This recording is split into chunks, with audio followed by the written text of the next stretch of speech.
네, 반갑습니다. 방금 소개받은 이창용이라고 합니다.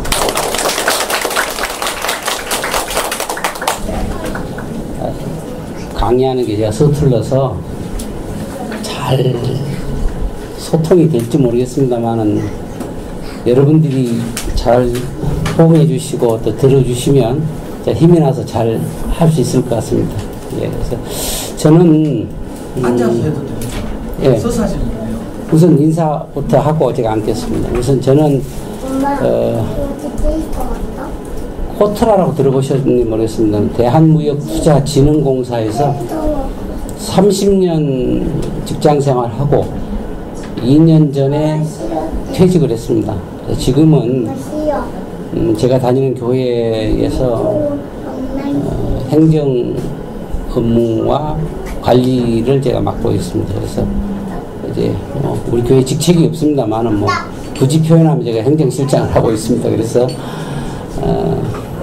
이제 리타이어라고 하죠. 그래서 리타이어는 이제 새로운 바퀴를 끼고 새로운 인생을 사는 겁니다. 그래서 제가 제 인생을 지금 이제 시작을 했습니다. 그래서 오늘 이렇게 여러분들 만나 뵙게 돼서 너무 반갑고 또 이렇게 좋은 시간이 이렇게 됐으면 좋겠습니다. 제가 편의상 앉아서 말씀을 좀 드리겠습니다.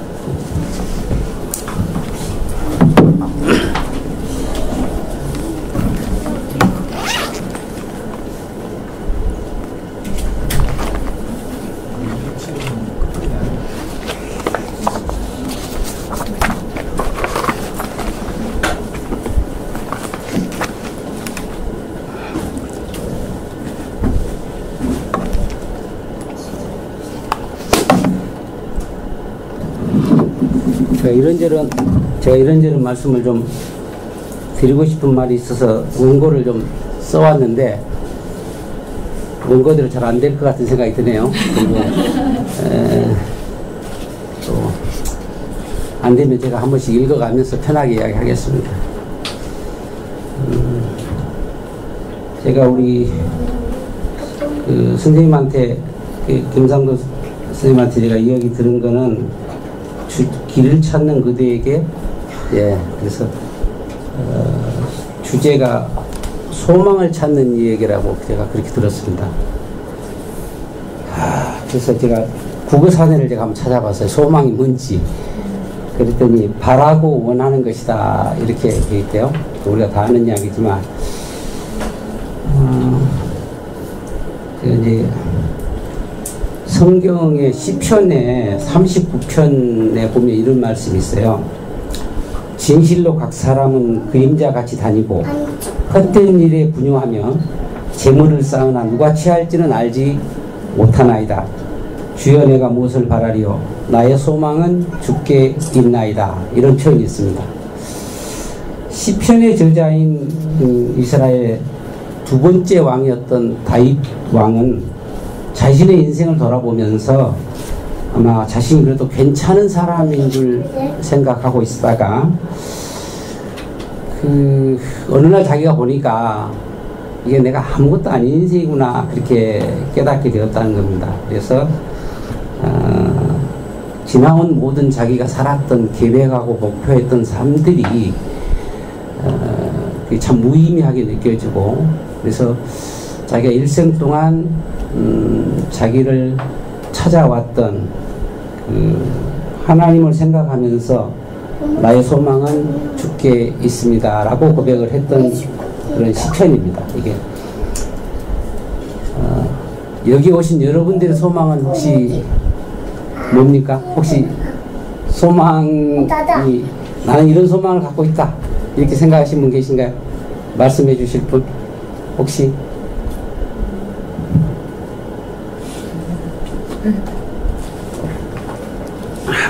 갑자기 보니까 안경이 잘 안 맞아가지고.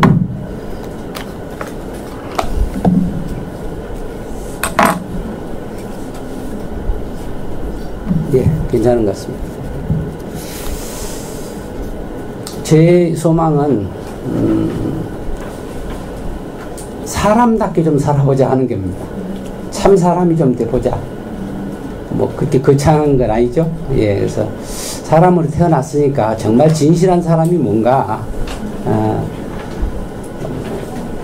돈 많이 버는 거, 또 직장 생활에서 높은 지위에 올라가는 거, 뭐 그런 거 말고 좀 사람다운 좀 삶을 살아서 내 인생 후회 없는 인생을 좀 살아보자.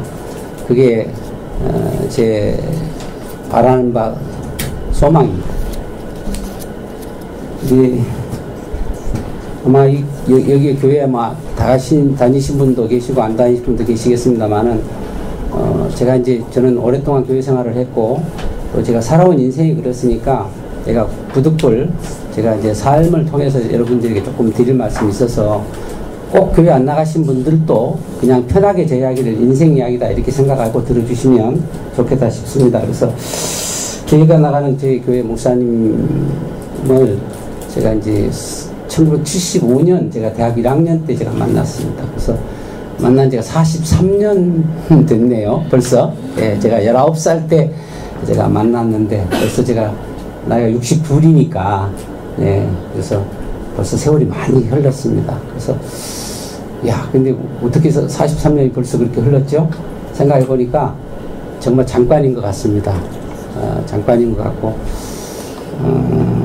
제이 목사님께서 작년에 6월 달인데 그때 6월 12일로 제가 기억이 되는데 건강이 좋지 않은 상태에서 갑자기 쓰러지셨어요. 그래서 이제 병원으로 옮기게 됐고 또 병원에서 의식이 없는 상태로 잠깐 계시다가 이제 다행히 회복이 돼서 지금 이제 아주 정상적으로 살고 계세요. 물론 예전처럼 교회 매주 나오시지는 않고 계시지만 한 달에 한 번 정도 이렇게 나오시고 나머지 시간들은 이제 집에서 또 나름대로 사역도 하고 계시고 이렇게 하는데 그때 우리 교회 형제들이 다 전 형제들이 매일 교회에 나왔어요. 매일 교회에 나와서 목사님이 좀 건강해지셨으면 좋겠다. 그리고 여러 가지 이제 의견들을 내놓고 또 기도하고 뭐 이런 일들이 있었어요. 심지어는 이게 이제 오해가 없었으면 자기 인생에 너무나 그 목사님이 그 중요한 그런 그 변화의 전환점이 됐다 그러는데 그런 사람들은 어떤 이는 하나님 내 수명을 한 10년쯤 단축하고 우리 목사님한테 한 10년쯤 좀 더 살게 하시면 안 되겠습니까? 이렇게 이제 한 형제도 제가 봤습니다. 그런 이야기들을 제가 이제 왜 하느냐. 성공한 인생이 뭔가 그런 거예요. 제가 직장 30년 다니면서 이제 이사하고 또 부사장하고 사장하고 이런 분들이 퇴직을 해서 돌아와요. 회사에 한 번씩 인사하고 뭐 후배들 점심 사겠다고 오고 이래요. 근데 아유 밥 먹자 해도 다 밥 안 먹으려고 그래요. 다 피해요. 약속 있다고 다 가고 부서장이 부르면 아유 얹힌다고 안 가려고 그래요. 직장에 있을 때는 할 수 없이 상사니까 밥 먹으러 가자면 꼼짝없이 가야 되는데 퇴직하고 나서 오면 안 가려고 그런다고요. 근데 이 목사님 좀 살려달라고 7, 800명 되는 사람이 매일 모여서 그렇게 기도하고 또 그렇게 내수명 10년 가져가세요. 대신 목사님 좀 더 살려주세요. 한 사람도 있었단 말이에요. 왜 그랬을까요? 뭔가 좀 느낌이 오죠, 여러분들? 성공한 인생이 우리 회사 사장 한 사람이 성공한 인생이겠어요? 아니면 10년 내수명 갖다 가져가시고 더 10년 살려주세요 하는 게 성공한 인생이겠어요? 예.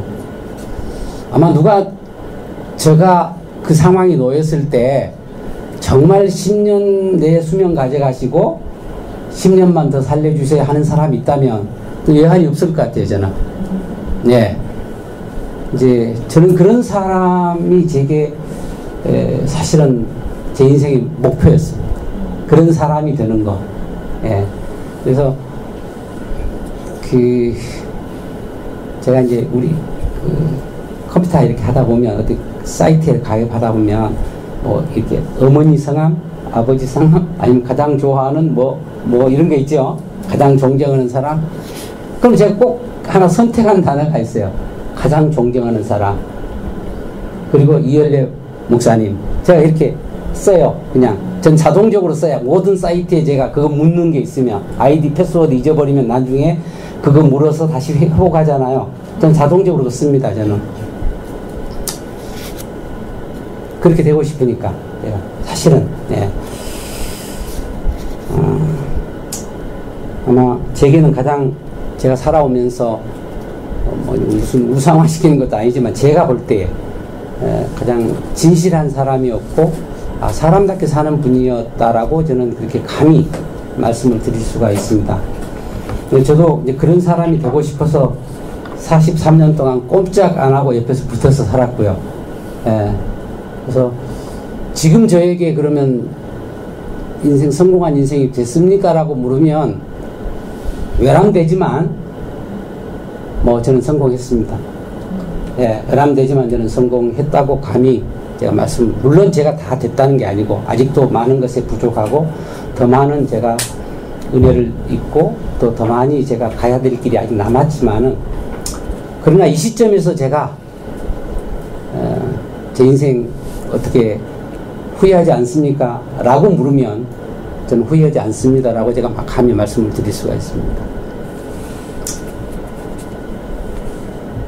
저희 목사님께서 최근에 어떤 중국 출신들의 형제들 몇 사람이 찾아왔어요. 면담을 해서 찾아왔는데 저희 목사님께서 한 1시간 넘게 말씀을 하시면서 하시는 말씀이 있어요. 지금 내 나이가 82인데 저희 목사님 37년생이시거든요. 82인데 지금도 우리 집에 사람들이 너무 많이 와서 나는 정말 형제들을 보고 싶고 만나고 싶지만 내 건강 때문에 어쩔 수 없이 오는 사람들을 제한하고 있다. 이렇게 말씀을 하셨어요. 한번 뒤집어서 생각해 보세요. 우리 회사의 사장님은 점심 먹자고 점심 사주러 온다고 찾아왔는데 다들 도망갔어요. 근데 82 된 노인네를 꾸지꾸지 찾아가는 거예요.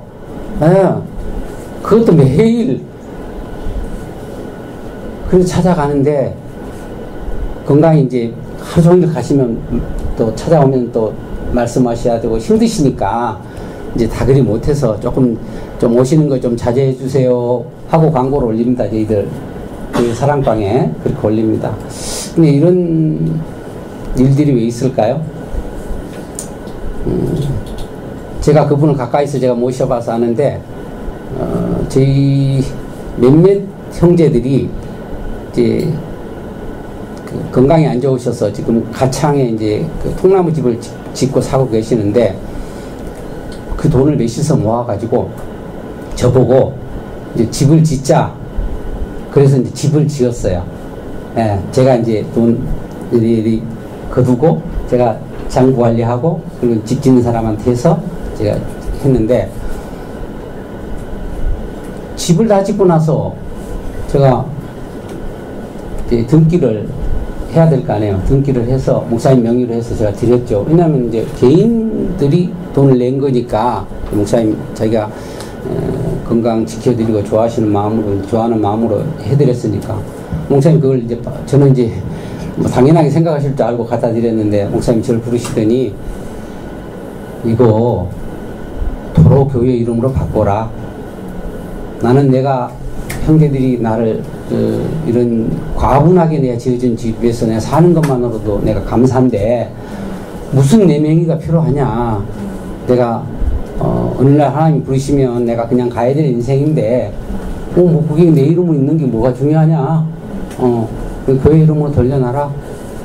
그 뜻이 너무 완강해서 다시 등기를 제가 교회 이름으로 돌려놨어요. 그래서 저희 목사님 이름으로 된 아직까지 집 한 채, 땅 한 평이 없습니다.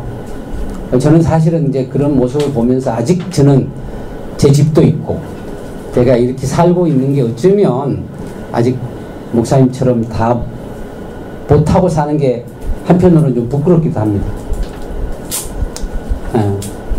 그래서 이제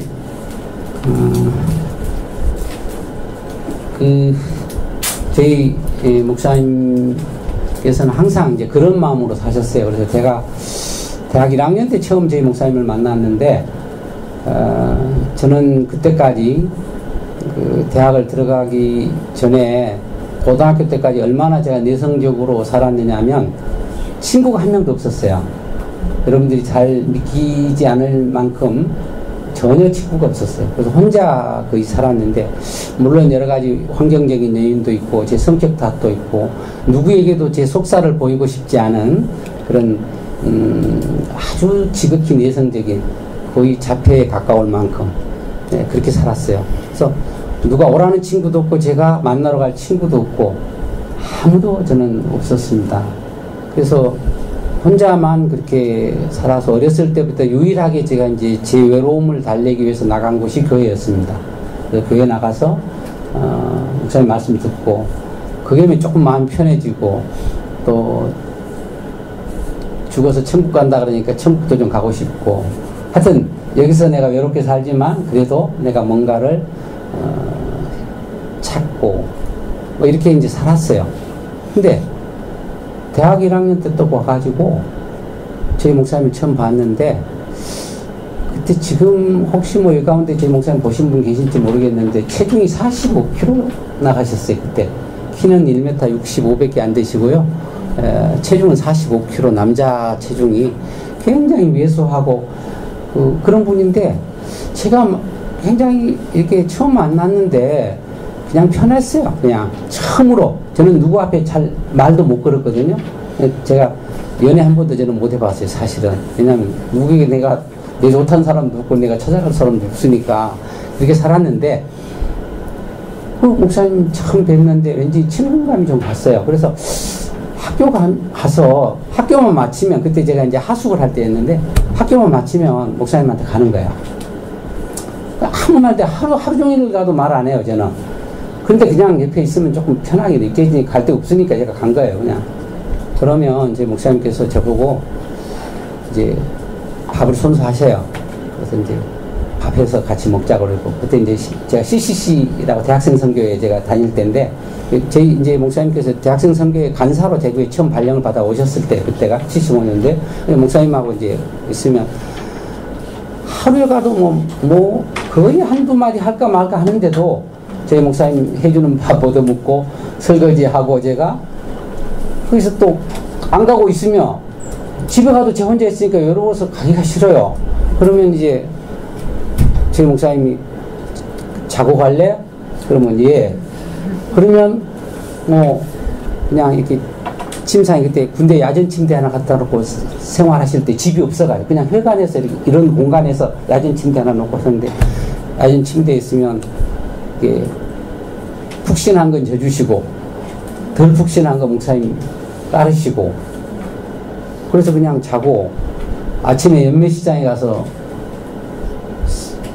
그냥 시장 봐오셔서 같이 밥해 먹고, 그런 시간들을 몇 달을 아마 보냈을 거예요, 제가. 근데 어느 날 제가 갑자기 이분이 왜 나한테 이런 게 하실까 이런 생각이 들더라고요. 그러면서 이분이 누군지 좀 알고 싶다 이런 생각이 들었어요, 처음으로. 그때부터 제가 이제 관심이 생겨서 이분 옆에서 제가 좀 많이 지켜보게 됐습니다. 그래서 그때 참 이제 CC회관에 있을 때 철이 없는 우리 학생들이 토요일 날 되면 이제 CC회관에서 라면 잔뜩 끓여 먹고 그릇 많이 싸놓고 가요. 그러면 그냥 가면 목사님께서 그때 뜨거운 물도 없을 때예요. 탁을 손수 닦으시는 거예요.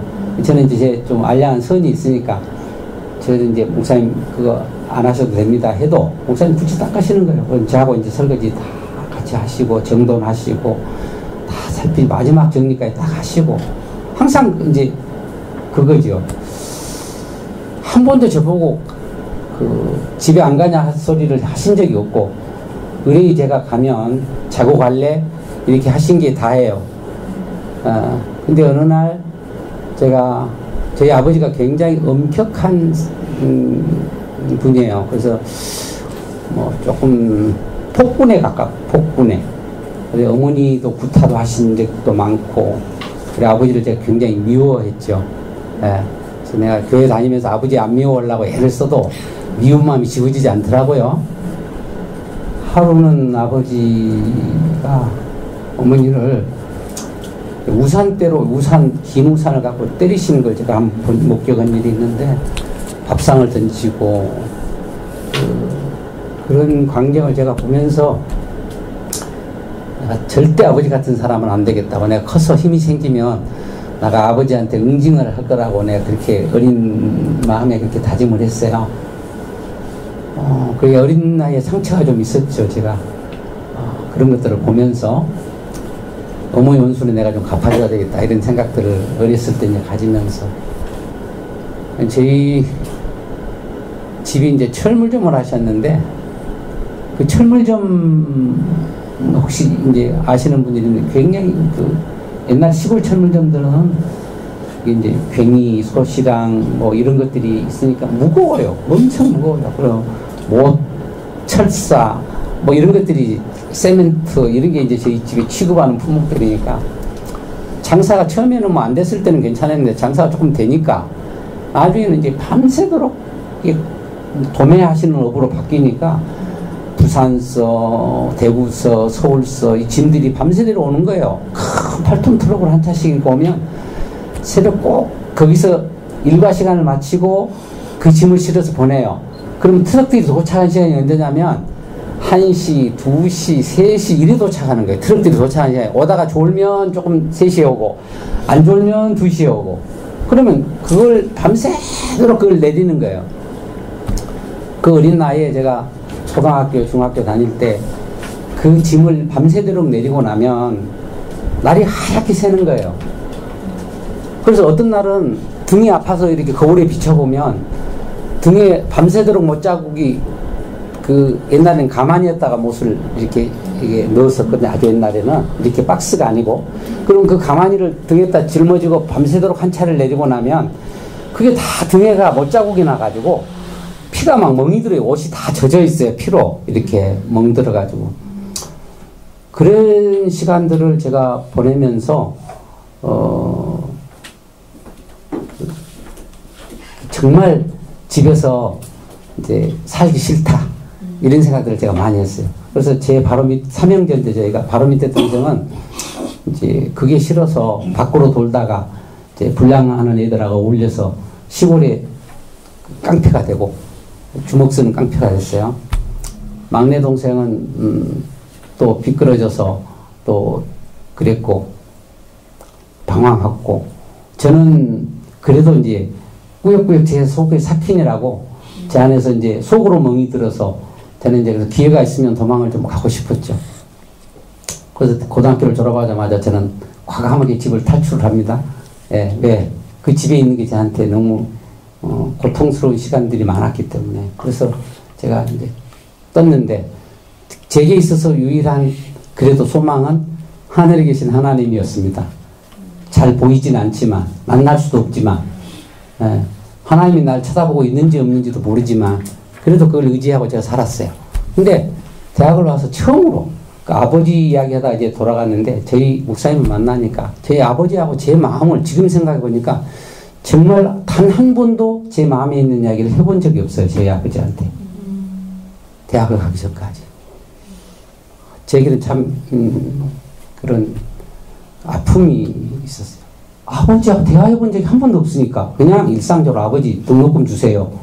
그거 외에는 뭐 다른 이야기 할 게 없죠. 예.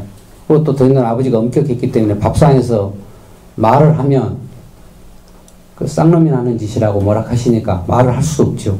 그래서 제가 이제 그 시간들을 보냈는데, 목사님 딱 만났는데 처음으로 내 이야기를 하고 싶은 거예요. 내가 살아왔던 이야기를 하고 싶은 거예요. 그래서 아마 지금 잘 무슨 이야기를 했는지 기억도 잘 안 나요, 사실은. 근데 무언가 내 이야기를 꾸물꾸물 한 것 같아요, 그날. 근데 그게 계기가 돼서 제가 이제 저희 목사님하고 아주 조금씩 그 마음을 소통을 조금씩 해나갔어요. 그게 제가 저 자신 이외의 누군가와의 소통의 첫 시작이었어요. 여러분들이 믿기시지 않을 만큼. 예. 그러면서 제 인생은 새로운 인생이 사실 시작이 됐습니다. 그래서 아마 여러분들이 생각하시는 것보다는 훨씬 더 저는 어떤 사람인지 제가 몰랐죠. 자기가 자기를 안다는 건 불가능한 일입니다. 모릅니다, 사실은. 근데 거울 앞에 비춰보면 내가 누군지 알죠.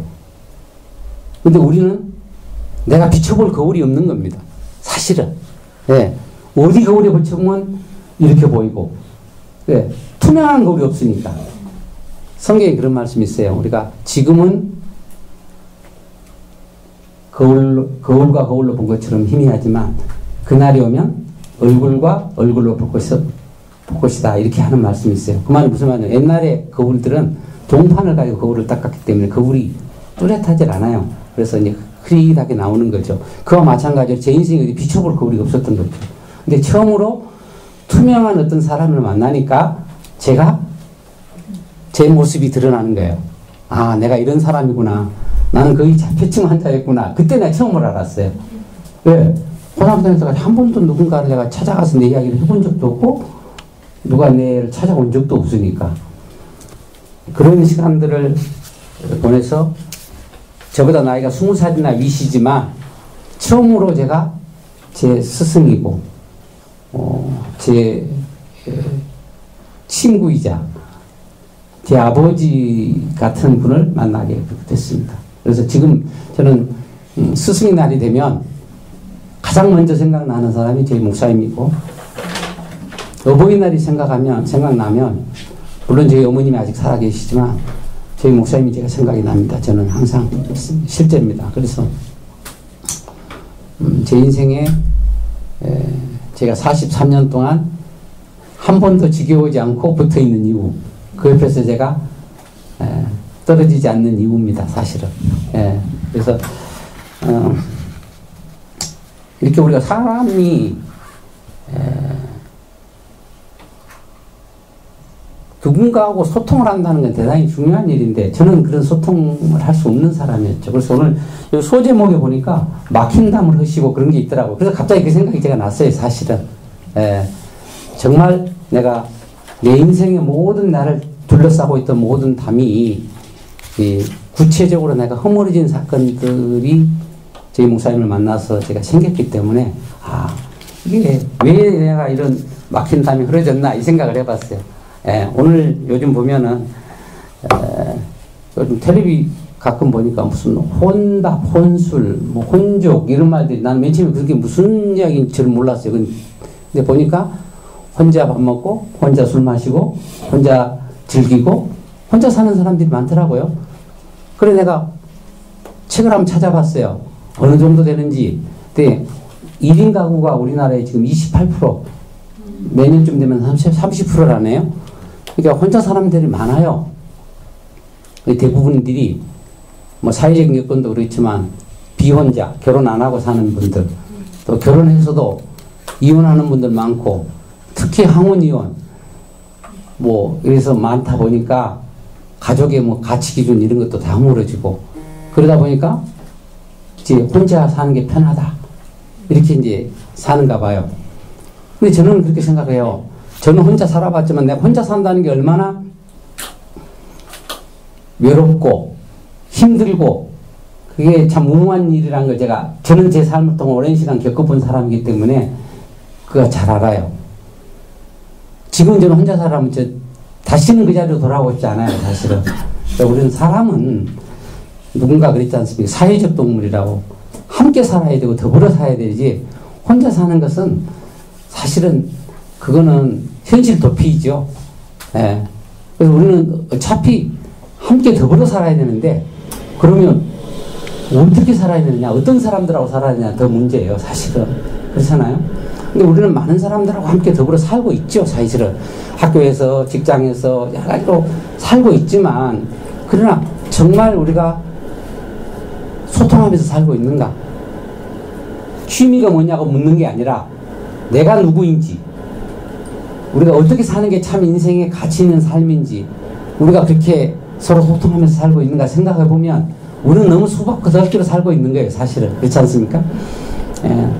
저도 직장에서 저는 다니면서 제가 그런 생각들을 많이 해서 직장 동료들하고 이제 저는 소통을 좀 많이 해보려고 노력했죠. 해서 이제 몇몇 사람들은 이제 직장에 있으면서 제가 또 잘 저하고 또 이렇게 대화가 돼서 지금 교회 와서 함께 살고 있는 사람도 있고, 아직도 간만 보고 있는 사람도 있고, 사실은 그렇습니다. 근데 저는 이제 함께 살고 싶어서 늘 연락도 하고 지금도 찾아가지요. 최근에 제가 2001년도에부터 제가 어떤 젊은 청년을 하나 계속 제가 대화 상대로 제가 계속 소통을 하다가 최근에 저희 교회로 쑥 들어왔어요. 예. 그 청년은 다른 게 하나도 없어요. 함께 살고 싶어서. 예. 저도 좀 같이 살고 또 좋은 사람들이 많이 살고 있으니까 함께 살고 싶어서 왔어요. 예. 그래서 이제 17년 만에 교회로 들어오게 그렇게 됐는데, 저는 이제 왜 이런 말씀을 드리면, 우리가 어차피 누군가하고 살아야 되는데 어떤 사람들하고 살아야 되느냐를 좀 말씀을 드리고 싶어서 그래요. 예, 우리가 세상에서도 그런 말씀을 하죠. 노름쟁이하고 살면 언젠가 노름하게 돼 있고요, 아편쟁이하고 살면 언젠가 아편하게 돼 있어요. 명자는 명모삼천지교란 말을 했어요. 명자의 교육을 위해서 3번 이사를 했다, 이런 이야기인데, 그렇죠? 그래서 오늘날에 명자가 있었다. 사실은 우리가 어떤 사람들하고 사느냐는 우리 인생이 달라질 수가 있어요. 저는 그렇게 생각해요. 그래서 아마 이제 어렸을 때는 부모 밑에서 있지만 나이가 조금 들어가면, 학생들이 머리가 굵어져 가면 부모보다 친구들이 더 가까워요. 사실은 그 친구들이 갖고 친구가 더 중요하게 되죠. 점점 부모는 멀어져 가고, 그리고 이제 결혼하면 옆에 있는 사람이 더 가까워지고, 다 그렇게 변화하게 되는 거예요. 근데 그 옆에서 내가 함께 누리고 사는 사람들이 어떤 사람이냐, 이게 굉장히 중요한 것 같아요.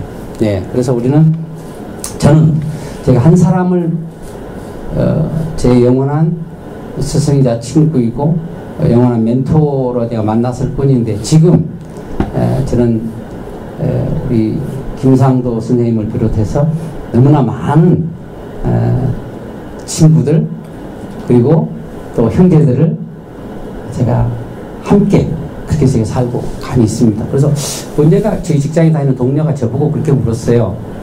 그때 제가 차장 직급에 있을 때인데, 차장님,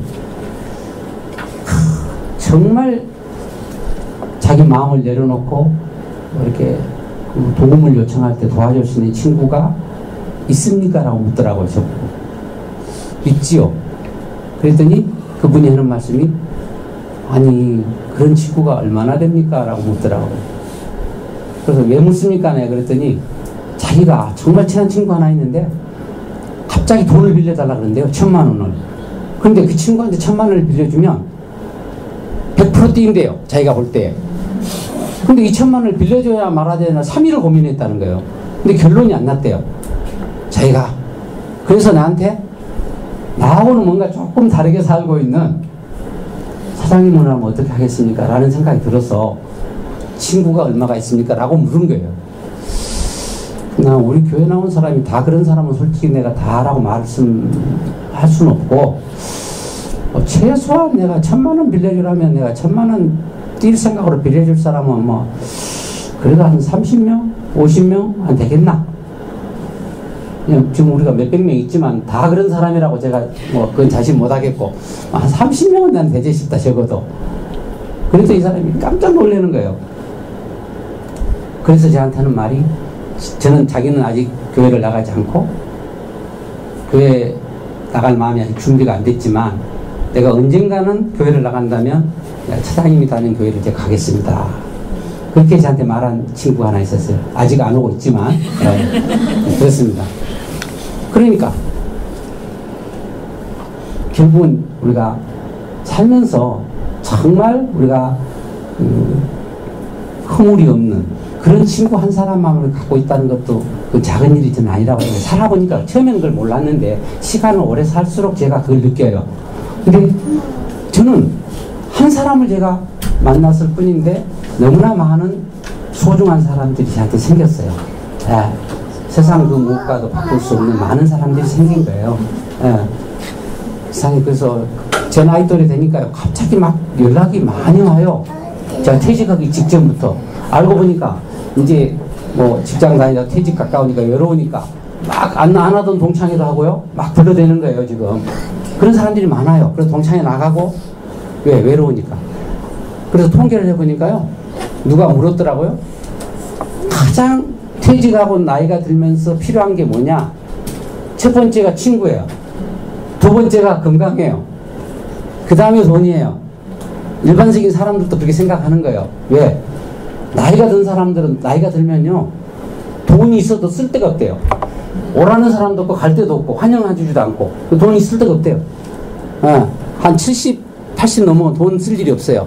돈 용돈 줘도 소용없어요. 부모들 돈 쓸 데가 없어서 안 씁니다. 그러니까 드리려면 젊었을 때 많이 드리고 나이 들어서는 돈 줘도 쓸 데가 없습니다. 자식 다 모으겠다 손자들 이어주는 것밖에 안 돼요. 이게 실제 그렇습니다. 저희 어머니 보니까 그래요. 돈 다 주면 모아놨다가 손자들한테 돈 줘요. 자기 쓸 일이 없어요. 예. 그래서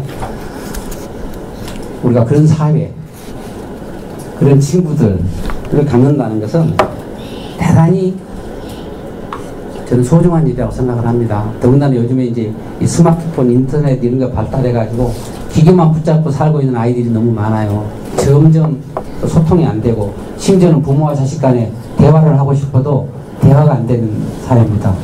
네, 귀찮아요.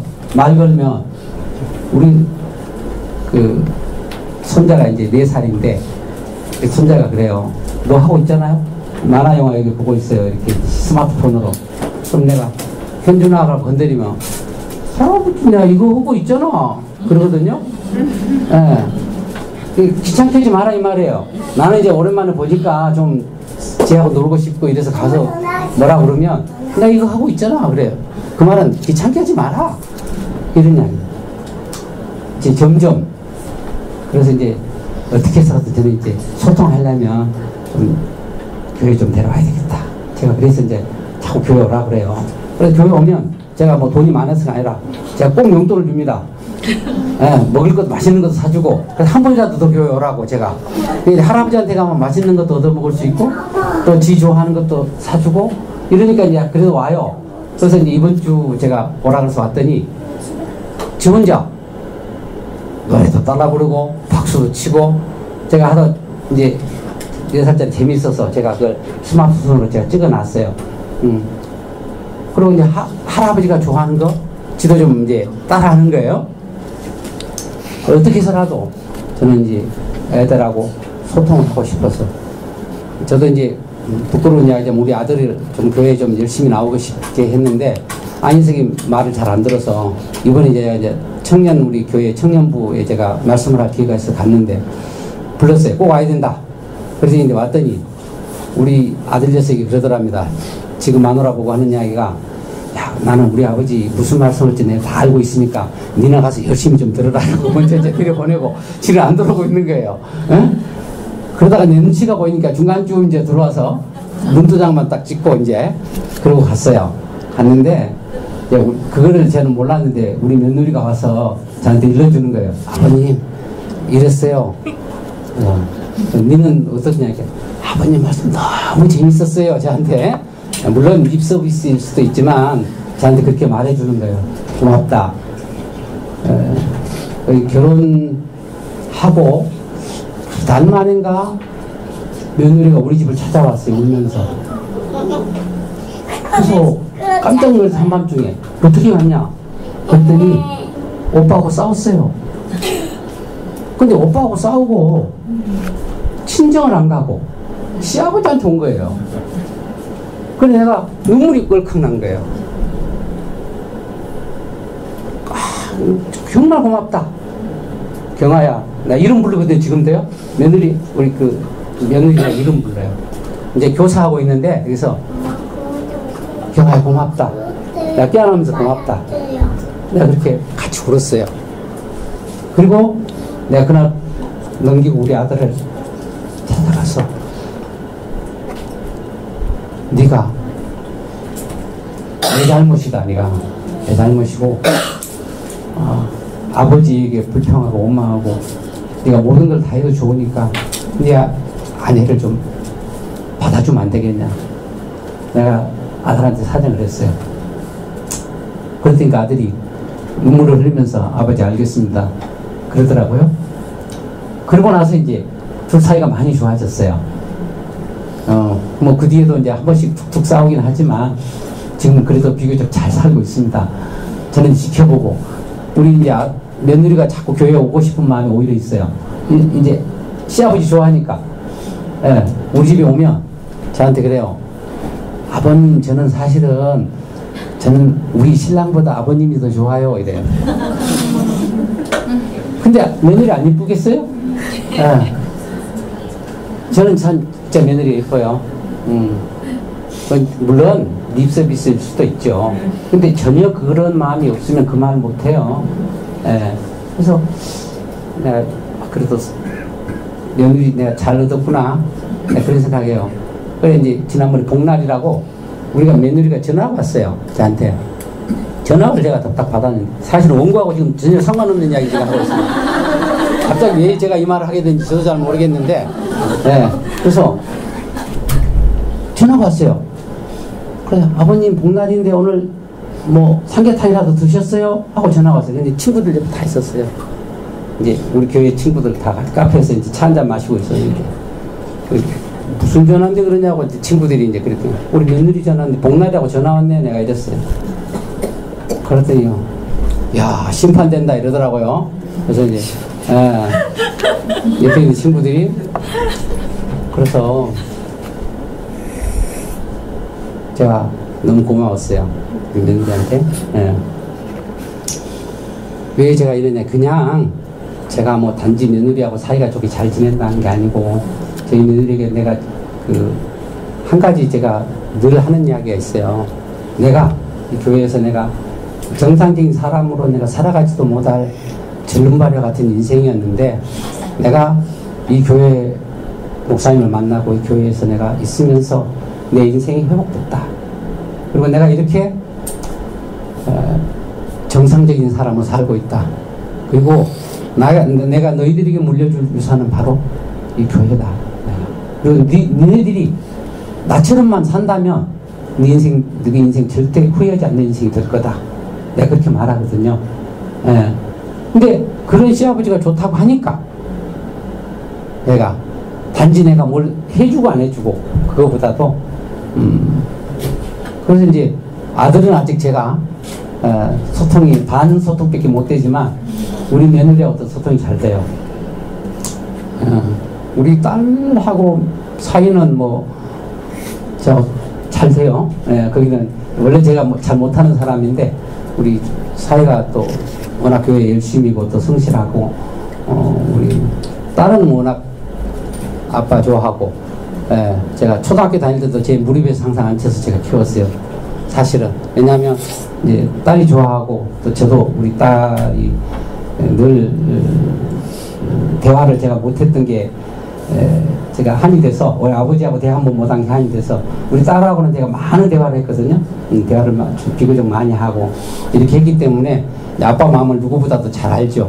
딸이. 그래서 딸하고는 제가 원래부터 잘 됐는데 소통이 아들하고는 이제 아직도 좀 잘 안 됩니다. 사실은 조금 잘 안 돼서 그렇게 제가 살고 있는데 이게 참 산다는 게 우리 만만치 않아요. 그죠? 만만치 않지만 그러나 내가 항상 뭐냐면 나한테 그 기본이 있어요. 베이스가. 가장 내가 어려웠던 시절에 내가 절망적으로 살았던 그 시간을 생각해보면 감사하지 않는 일이 없어요. 그 자리에서 항상 저는 출발해요. 그 베이스가 깔려있어요. 그래서 제가 어려운 일이 생겨도 그때를 생각하고 남자들은 어떤 생각이 있냐면요. 군대 가서 고생을 엄청 하거든요. 그러면 세상 살면서 좀 힘들면 군대에서 내가 그것도 이겨냈는데 이런 생각 많이 하거든요. 그러니까 자기가 어려움을 많이 겪어본 사람들은 늘 그런 생각을 하게 됩니다. 그래서 우리가 다 뭐 넘치고 있고 뭐 이런 것만 다 좋은 건 아니에요. 사실은. 그래서 저는 어렸을 때 제가 그 고생하고 이런 것들이 지나니까 그게 저한테 다 복이 되더라고요. 근데 다 복이 되는 건 아닌 것 같아요. 어떤 사람은 어렸을 때 그렇게 불우하게 크고 뭐 저는 그렇게 불우하다고까지는 저한테 상처가 많이 있었는데 지금 행복하니까 제가 지금 행복해지니까 그 어렸을 때 있는 모든 고통스러웠던 과정까지도 저한테 다 그게 감상으로 돼. 그때 그 시간들이 나를 이렇게 바꿨구나 하는 생각이 드는 거예요. 여러분들 춘화현상이라고 하십니까? 예, 춘화현상이라고 하세요? 뭐냐면 호주의 시드니에 살던 어떤 교민이 한국에 와서 몇십 년 만에 돌아온 거예요. 교포생활 하다가 예, 한국 잊어버리고 살았는데 그래서 한국에 오니까 봄에 왔는데 개나리가 너무 아름답더랍니다. 봄에 핀 개나리가. 그래서 이거 호주에는 없는 거니까 호주에 가서 좀 심어봤으면 좋겠다. 우리 집 마당에다 좀 심어봤으면 좋겠다. 그래서 그 가지를 몇 가지를 꺾어다가 거기다 심었어요. 호주에다가. 근데 그 다음에 보니까 기후가 좋으니까 잎이 많이 난 거예요. 훨씬 한국에서보다 더 꽃꽂이가 잘 되는 거잖아요, 이게. 근데 꽃이 안 피더랍니다. 그래서 그 다음 해에 또 혹시 꽃이 피려나 싶어서 지켜봤는데 잎은 더 무성하게 피는데 또 꽃이 안 피는 거예요. 3년을 그렇게 기다렸는데 그 이유를 몰랐던 겁니다. 이게 뭐냐면 춘화현상입니다. 이 개나리는 반드시 추운 겨울에 일정한 저온을 겪어야 그 개나리에서 꽃이 피어요. 근데 호주는 날씨가 너무 따뜻한 날씨라서 그 겨울을 겪지 않기 때문에 꽃이 피지 않는 거예요. 그러니까 개나리는 뭐의 목표가 있어요? 개나리 꽃의 목표가 있는 거지요.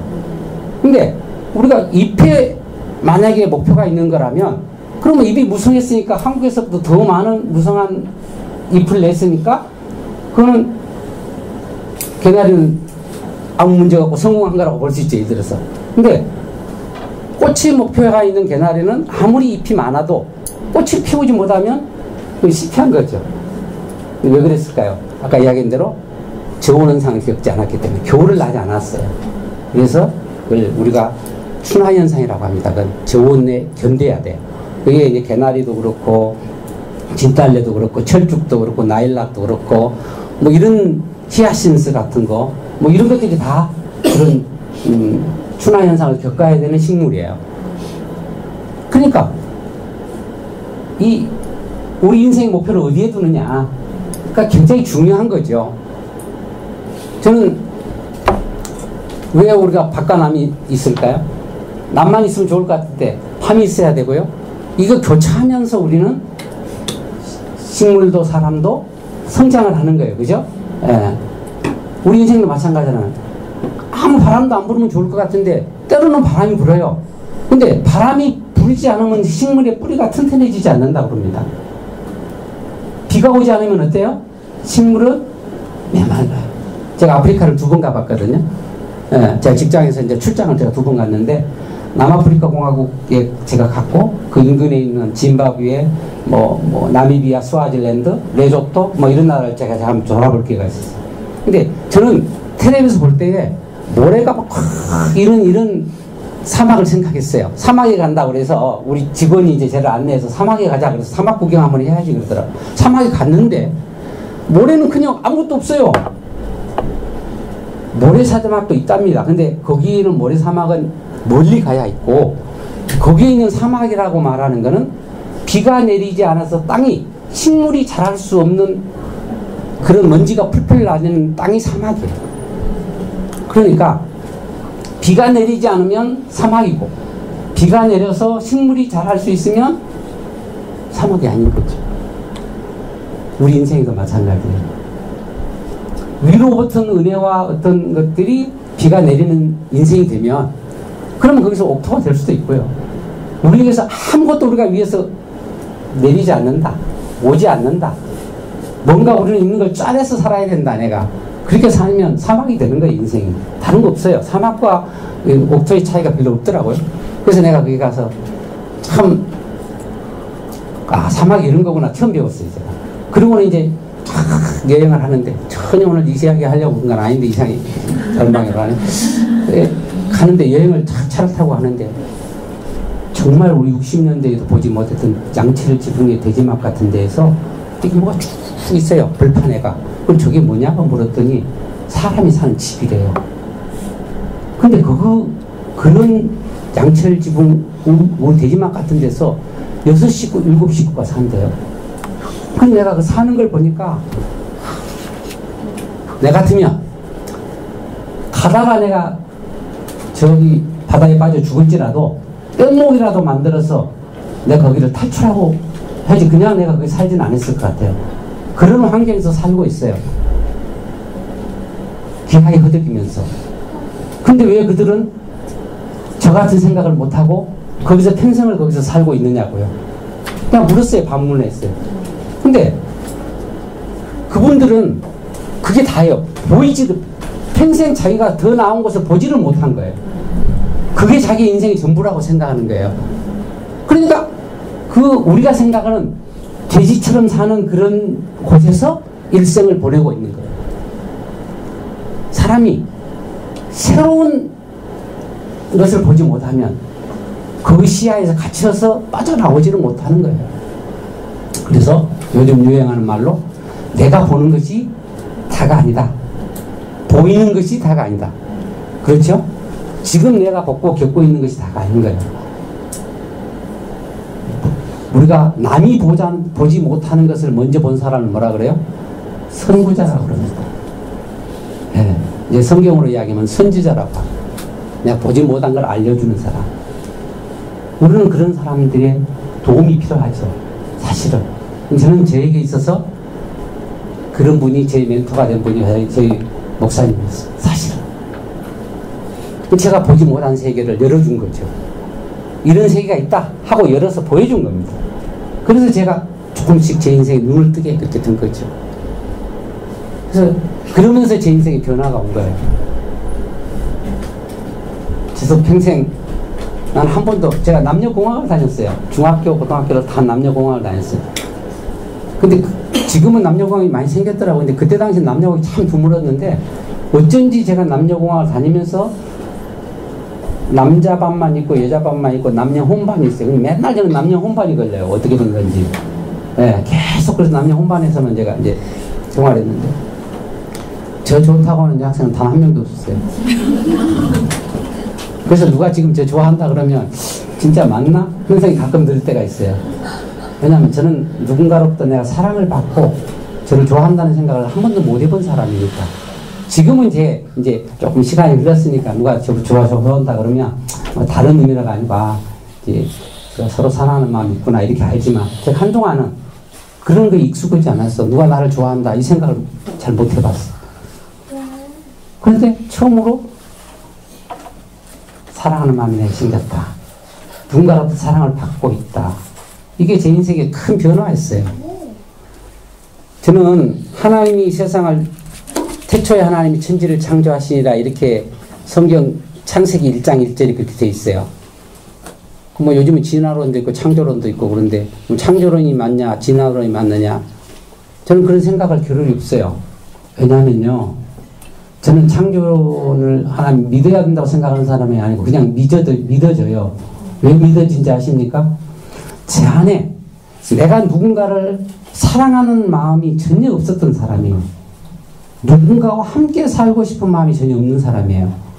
근데 어느 날 내한테 누군가를 사랑하는 마음이 생기고 누구와 함께 살고 싶은 마음이 생긴 거는 내게 없던 것이 생기니까 그게 창조예요. 저는 그렇게 이해가 됐어요. 창조는 뭡니까? 없던 게 새로 생긴 게 창조입니다. 저한테 한 그 개념이 없던 사람이에요. 정말로. 그래서 나는 자식이 어린아이가 엄마라는 걸 어떻게 알아요? 엄마가 낳는 걸 보지도 못했어요. 엄마 모르거든요. 우리 지금 여손자리 우리 집에 와 있어요. 지금 이제 우리 딸아이가 10개월 동안 거의 누워 있었어요.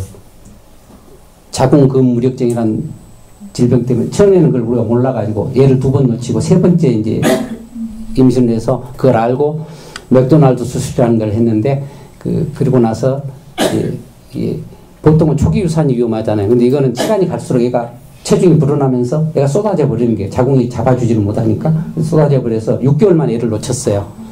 6개월 만에 애를 놓쳐서 이제 다시 임신을 했는데 그때는 이제 아예 초단기 수술을 9주 만에 수술을 하고 계속 의사 선생님 누워 있으라 그러니까 집에서 이제 휴직 아예 하고 교사 지금 하는데 휴직하고 누워만 있었죠. 계속. 그래 뭐 죽을 지경인 게요. 먹고 누워 있고 먹고 누워 있고. 그래서 이제 아들 지금 의사 선생님이 채면은 뭐 30주 가기가 어렵다. 그래서 이제 조산할 각오를 해라. 그래서 이제 몇 주 정도 잘 모르겠는데 계속 50만 원짜리 유산 방지제 그거 맞으면서 하나 맞으면 24 뭐 이틀인가 하루 반인가 맞는데 그게 한 개 50만 원짜리를 계속 맞았어요. 그러면서 누워서 이제 계속 있었던 거죠. 근데 그걸 맞으면서 겨우겨우 버틴 거예요. 근데 기적적으로 뭐 30주 넘기고 34주 넘기고 2차 목표 34주 38주 만에 나왔어요. 그 정상분만 한 셈이죠 사실은. 그래서 이제 와 애가 이뻐 죽을라 그래요. 뭐 아무도 뭐 애밖에 안 보이는가 봐요. 우리 딸은 그렇게 어려서 나와서 그런지. 근데 그 외손자가 와 있거든요. 근데 얘가 지금만 내가 보니까 몰라요. 할아버지나 지금만 다 몰라요. 지 안아주면 좋다고 안 안아주면 빽빽거리고 울고 애가 낮가다 가면 이들 밖에 가서 막 정말 힘들게 애가 혼에서 뭐 떨어지지 않으려 그러니까. 자, 그런데 어떻게 엄마인지 아셨어요? 엄마가 아이에게 끊임없이 사랑을 부어주는 거예요. 내가 네 엄마다. 내가 네 엄마다. 그렇게 계속 교육을 하는 거예요. 몸으로 마음으로 젖을 주면서 그게 어느 날인가 이제 엄마라는 걸 인식하게 되죠. 엄마 보지 못했어요. 엄마가 날라왔는데 어떻게 본 사람 누가 있어요? 아무도 없어요. 근데 누구 다 알아요. 엄마, 자기 엄마는. 그래서 어렸을 때 우리 헤어진 사람 엄마 모르잖아요. 그죠? 근데 엄마는 낳은 것보다도 엄마라고 하는 사랑이 그 아이에게 엄마라는 걸 인식시켜 주는 것 같아요. 제가 보니까. 근데 저도 제가 누군가를 사랑할 수 없는 사람인데 어느 날 보니까 아, 내게 없는 게 왔구나. 그래서 아, 나는 내가 스스로 있는 존재가 아니고 나를 지으신 이가 있구나. 나는 피조물이구나. 창조자가 있구나. 그렇게 내가 인식이 된 거예요. 예. 하나님이 나 창조하신 거 나는 못 봤거든요. 근데 내게 없던 하나님의 사랑이 내고 오고 보니까 내가 피조물이구나. 지금 받은 인생이구나. 그렇게 알아진 거예요. 난 그래서 전혀 의심의 여지가 없어요. 저는 그래요. 그러니까 저는 성경을 무슨 배워서 한 게 아니고 제 몸으로, 제 삶으로 체득이 되고 그게 알아졌어요. 사실은. 그래서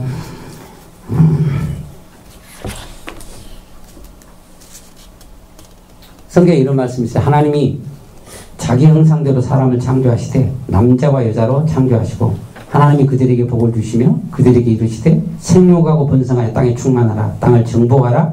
바다의 고기와 공중의 새와 땅에 움직이는 모든 생물을 다스리라. 이런 말씀. 남자와 여자로 지었대요. 함께 살라고 하셨대요.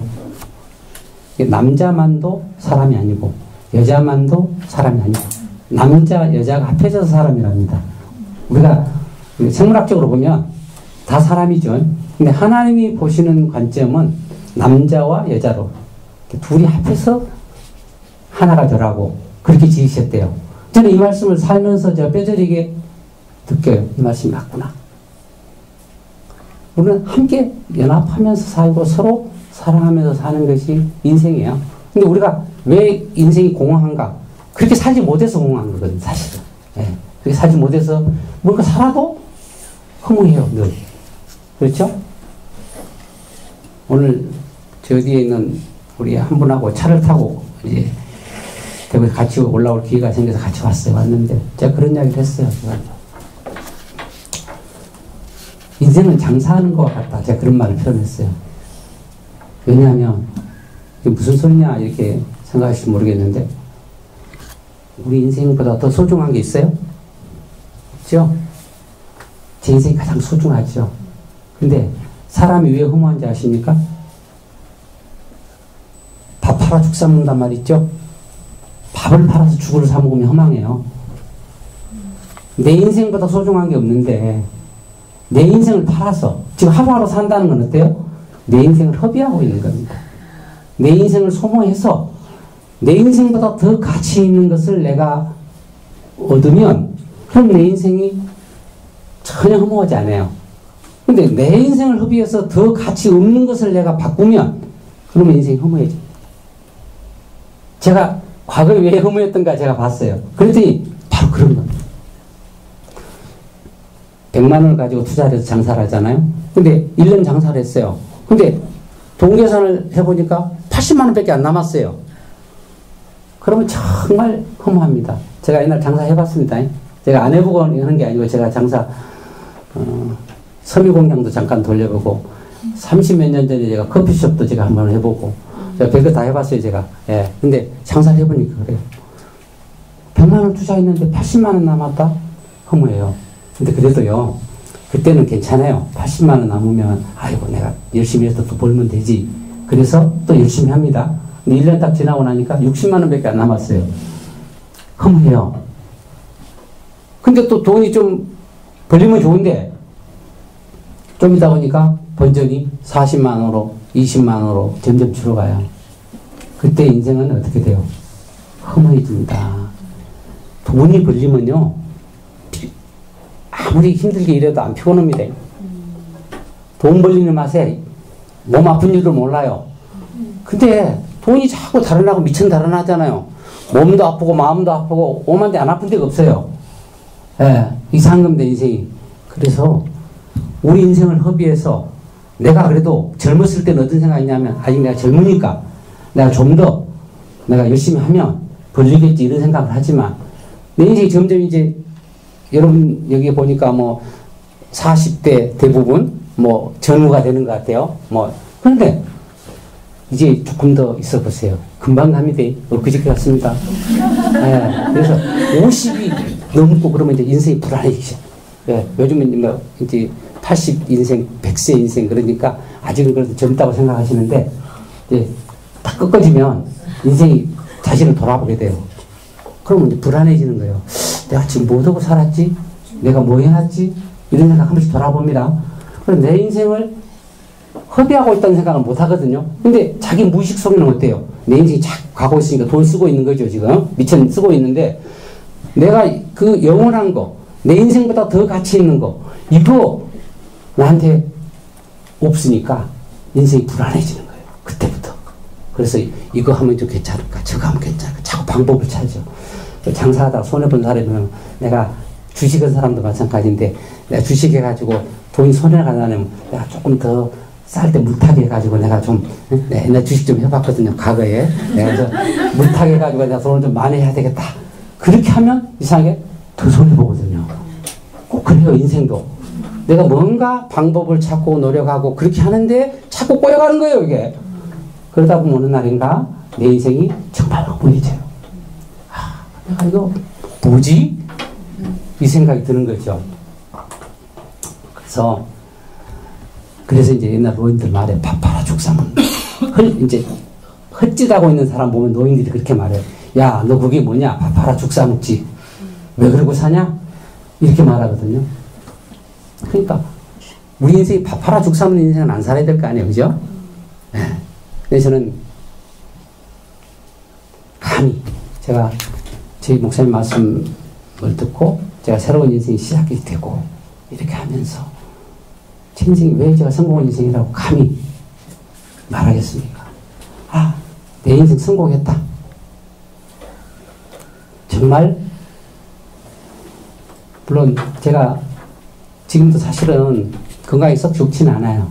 뭐 심장도 지금 뭐 스텐트 끼워 놓고 뭐 또 뭐 간도 좀 안 좋고 황반 변성이 돼서 눈은 시력은 자꾸 떨어져 가고 예, 열성불락 열발불락은 지금 뭐 퇴행성 관절염이 와서 아침에 일어나면 손이 잘 안 쥐어지고 뭐 이런 여러 가지 질병을 안고 있습니다.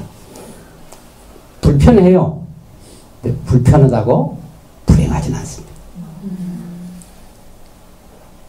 뭐 안 아프고 건강하면 편리하고 좋겠죠. 그렇다고 행복한 건 아닙니다.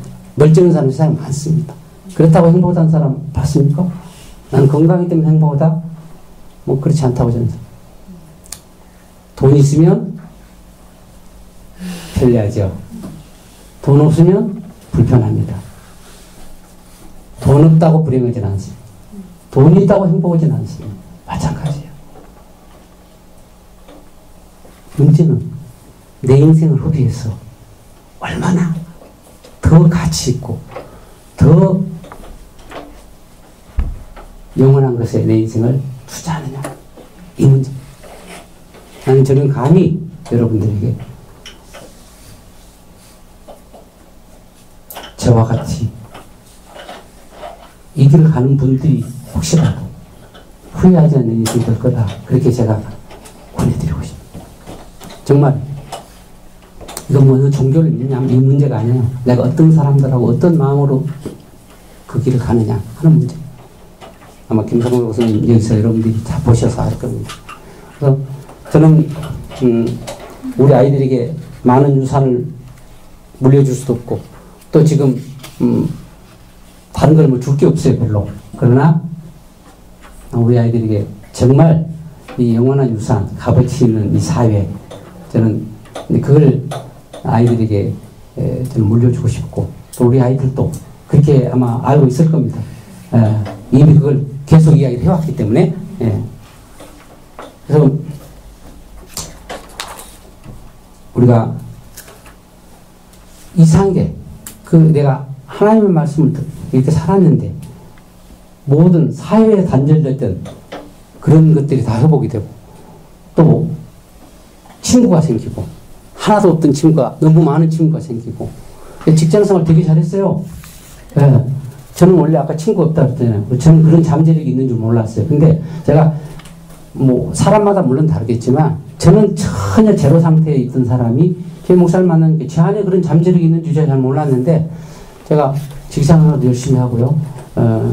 제가 30년 직장생활 하면서 자랑하려고 하는 게 아니에요. 그래서 제가 차관, 장관, 표창 이상만 제가 한 20개쯤 받았습니다. 대통령 표창만 못 받고 국무총리부터 시작해서 뭐 한 20개 받았어요. 왜 제가 이 말씀을 드리냐면 교회 나가고 하나님 믿고 세상을 헛되게 산 게 아니고 제가 그냥 제 인생이 너무 복되게 느껴지니까 그냥 하루하루를 제가 최선을 다해서 살게 되더라고요. 근데 한 번도 내가 뭘 해보려고 생각은 없는데 그 결과로 뭐 그래도 직장 열심히 다니게 되고 또 아이들 공부시키게 되고 밥도 먹고 그리고 직장에서도 필요한 사람이 되고 제가 되게 무뚝뚝해 보이잖아요. 근데 제가 회사에서 이제 고객 그 가장에서 전화 이게 얼마나 잘 받는지 테스트하는 그런 것들을 계속 해요. 이게 이제 제가 전체에서 1등도 해보고 4등도 해보고 7등도 해보고 제가 많이 해봤어요. 무뚝뚝 것 같잖아요.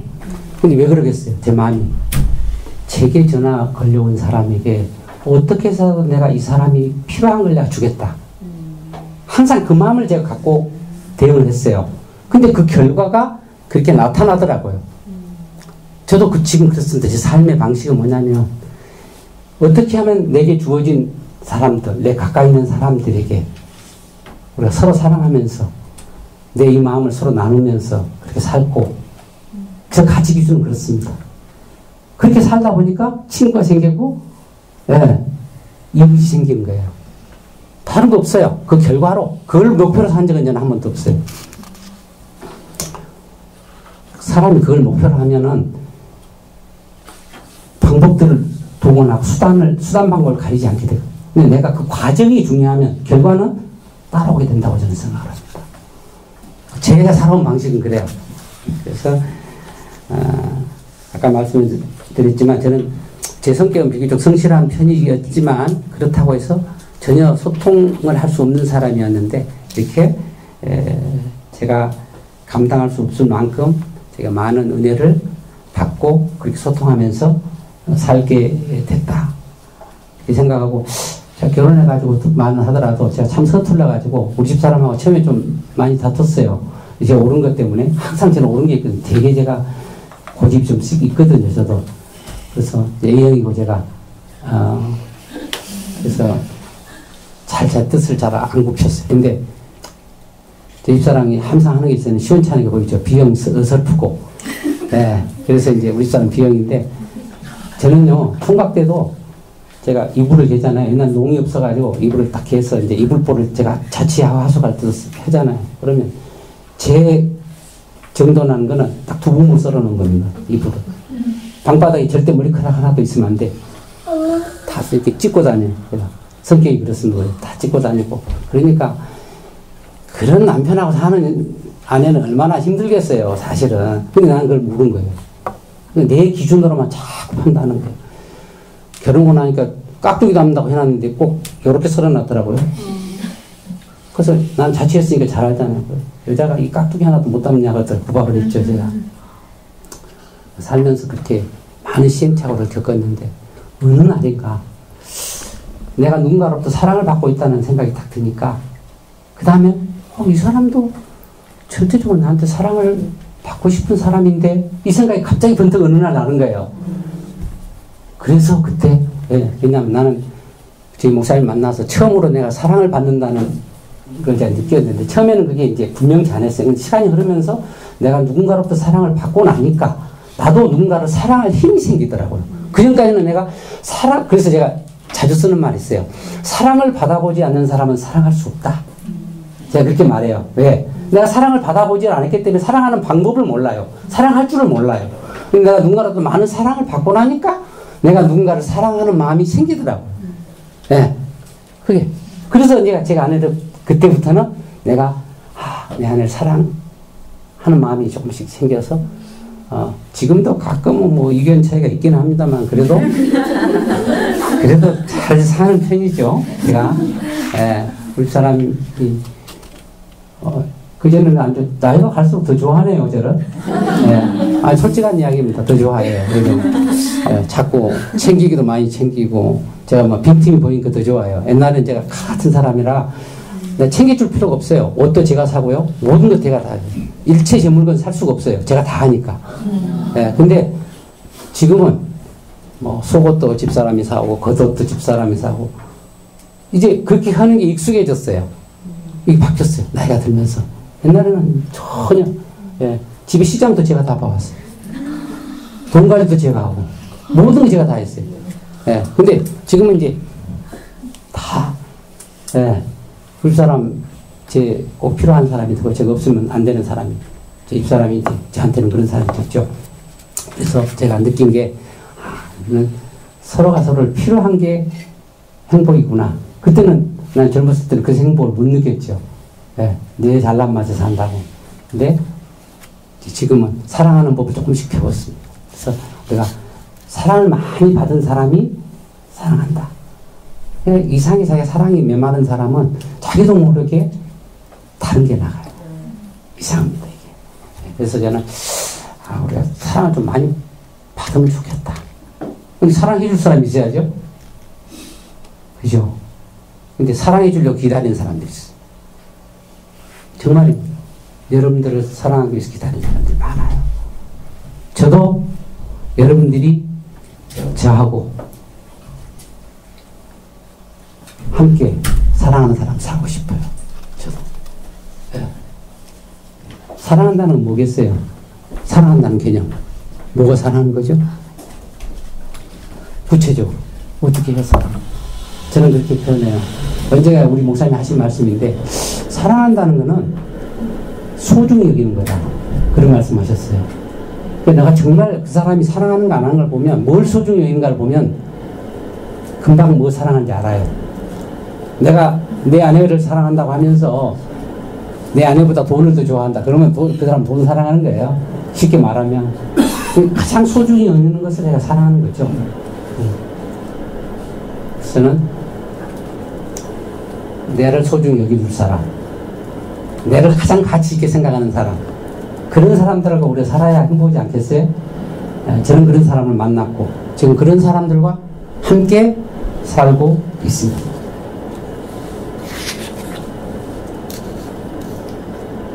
사람은 이제 몇 분이시죠? 마칠 때 다 됐죠? 지겹죠? 아니요. 괜찮습니까? 네. 제가 허튼 소리는 안 하는 모양이네요. 계속 하시라는 거 보니까. 그래서 사람은 뭔가 붙잡혀서 살던 것도 있어요. 그냥 안 붙잡히고 사는 사람은 없어요. 제가 보니까 그래요. 스스로 사람들은 존재하려고 하는 스스로 존재하는 사람은 없어요. 어딘가 다 붙어서 살아요. 붙여서. 그게 왜냐면요. 아까 말씀드린 사람은 주적인 존재가 아니에요. 내가 창조자가 아니라는 이야기죠.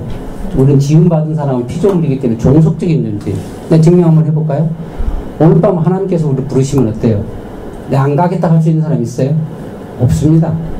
그럼 오늘 밤 부르시면 다 가야 돼요. 저도 오늘이 제가 마지막 날인지 내일인지 저도 잘 몰라요. 단지 저는 오늘 하루를 살 뿐이에요. 저는 그렇습니다. 그러니까 우리는 어딘가 위에서 살아야 될 사람이지 그렇지 않아요. 뭔가를 위해서 살아요. 우리가 붙잡혀 살아요. 우리가 어디에 붙잡혀 사느냐, 돈에 붙잡혀 사느냐. 돈 좋아하는 사람은 일생을 돈의 노예가 되는 사람 봤어요. 제 주위에서. 예, 돈 하다 돈 다 못 쓰고 죽더라고요. 돈 그렇게 모아도.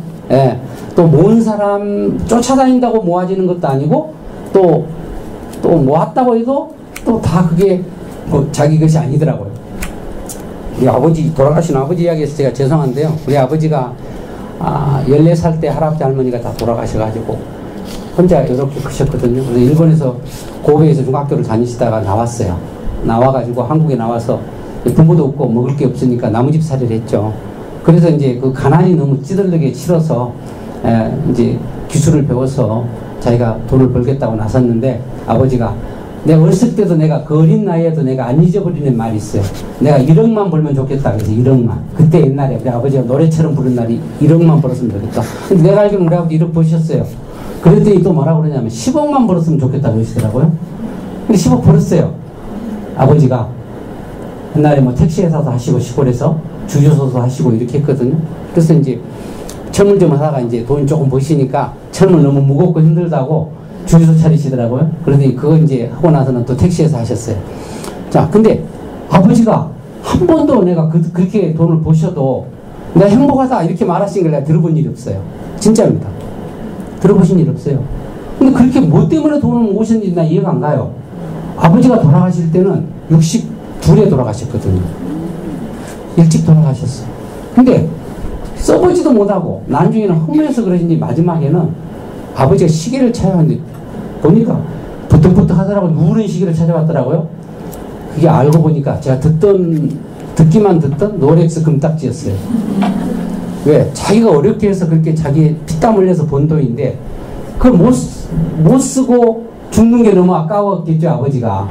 그래서 허무하시니까 롤렉스 금딱지를 사오신 거예요. 예. 어머니가 2개를 사오셨더라고요. 근데 그걸 보면서 다이아 반지를 같이 막 큰 걸 사오셨어요. 갑자기 사람이 변하더라고요. 아버지가. 그래서 이제 그걸 다 두고 가셔가지고 내가 차보니까 무거워서 못 차고 다니겠어요. 그래서 내가 대구에서는 팔 데가 없어요. 서울에 삼성동에 가서 제가 팔고 왔죠. 나한테는 필요 없는 물건이니까. 그래서 내가 가게에 유용하게 보태 쓴 적이 있습니다. 그게. 제가 왜 이런 이야기를 하냐면 벌어도 내 것이 아닙니다. 그것도 같이 내 인생을 팔아서 내가 얻은 결과인데 그걸 더 가치 있게 못 쓰면 허망합니다. 제가 봤어요. 우리 아버지 사신 거. 네. 그럼 저한테는 아버지가 그렇게 사신 결과는 중요한 교훈이었어요. 제게 남겨준 유산이라고 할 수 있어요. 너는 그렇게 살지 말아라 하는. 우리 삼인행이란 말 아시죠? 세 사람이 길을 가면 한 사람은 내 스승이 되고 또 한 사람은 내가 나보다 더 잘 사는 사람은 나도 저렇게 살아야 되지. 또 나보다 못한 사람이 되면 난 저렇게 안 살아야지. 그래서 다 길을 가는 모든 사람이 내 스승이 된다는 말입니다. 우리 인생은 바로 그렇게 내가 배우면서 사는 거거든요. 그러니까 저는 제 아버지가 사시는 걸 통해서 제 인생을 배웠어요. 어떻게 살아야 되는지를. 그러면서 근데 그게 내가 그렇게 사는 것이 나 똑같이 아버지처럼 답습하고 살았을지도 모르죠. 근데 그걸 어떻게 살아야 하는지를 보여주는 말씀이 있었어요. 그래서 그게 비춰준 거예요. 아, 그렇게 사는 것이 허망한 거구나 라고 알게 된 거죠. 그래서 저는 그렇게 살지 않게 됩니다. 그래서 저는 이제 이런 말씀을 마지막으로 드리고 싶어요. 우리가 인생을 살면서 많은 일들을 할 수 있어요. 그죠? 네. 일 못하고 죽은 귀신도 없고요. 일 다 하고 죽은 귀신도 없고요. 우리가 다 못해요. 근데 정말 중요한 거 한 가지는 우리가 하고 가야 돼요. 가장 중요한 것부터. 내 인생에서 가장 중요한 게 뭘까?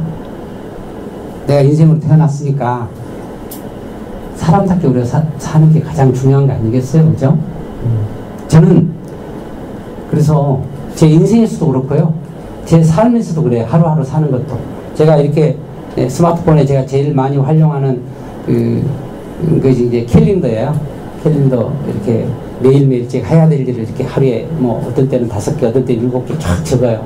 근데 아침에 일어나면 저는 딱 보고 가장 중요한 한 가지만 합니다. 그리고 시간이 남으면 2번째 거예요. 그 다음에 시간 남으면 3번째 거예요. 그 어떤 날은 한 개밖에 못 할 때도 있어요.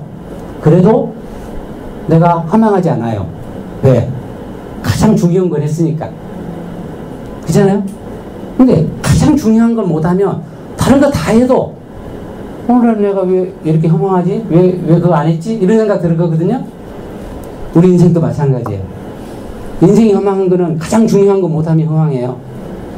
아무리 많은 걸 하고 아무리 많은 걸 내가 갖고 왔어도 쥐고 있어도 정말 중요한 걸 못하면 인생이 허망해집니다.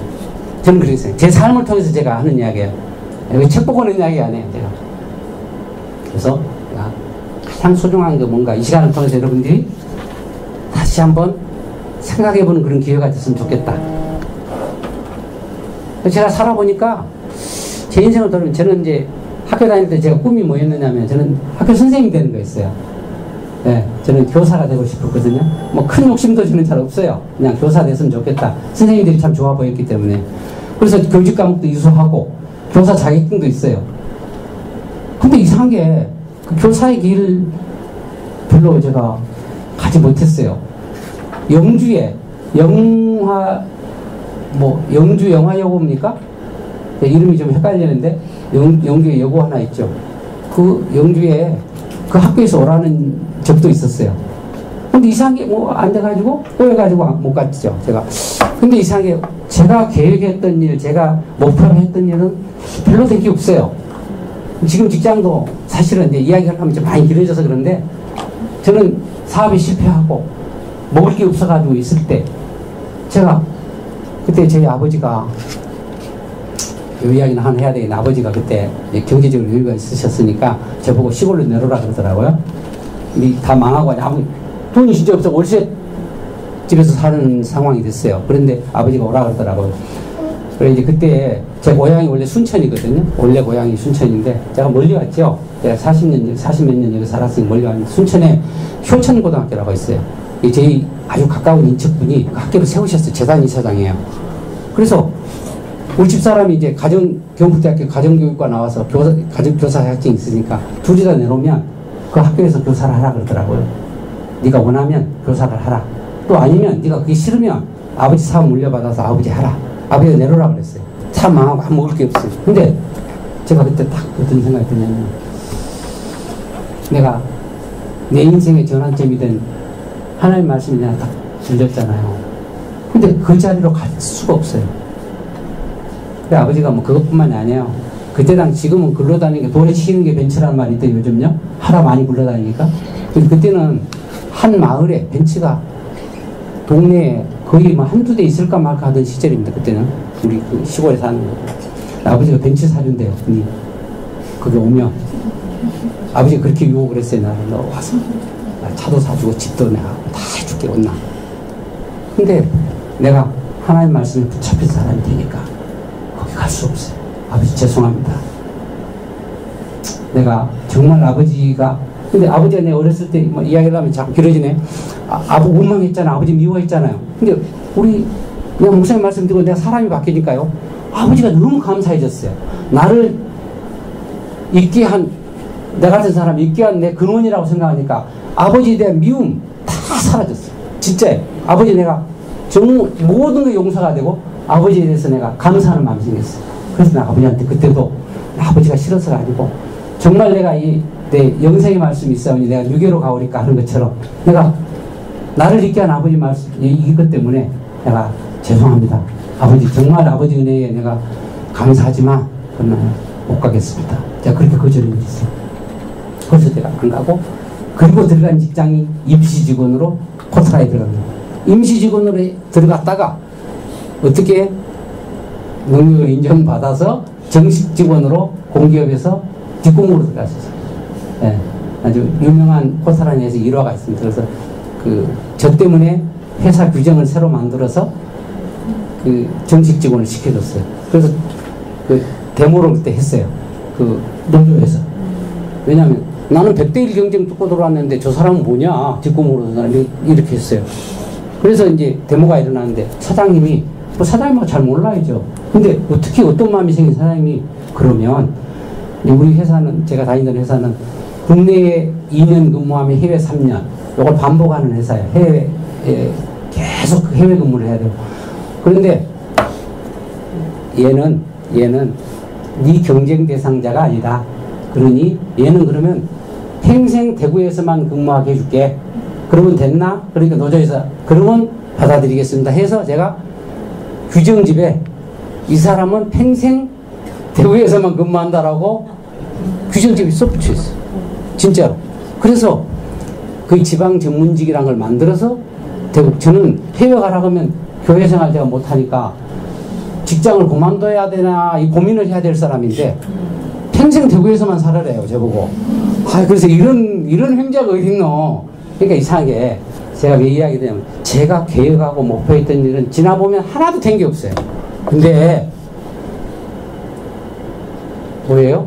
하나님이 저를 통해서 당신이 이루고자 하는 모든 일들은 다 이루신 것 같아요. 이상하죠? 다 이뤘어요. 하나도 안 된 게 없어요. 근데 제 인생이 감사가 되더라고요. 우리 교회 혹시 와보신 분들 계실지 모르겠는데 저희 교회에 지금 새로 건물을 지었거든요. 제가 총감독이 돼서 그 건물을 지었어요. 1,500평 되는 건물을 내가 지었는데 저는 문과생입니다. 어떻게 제가 지었겠어요?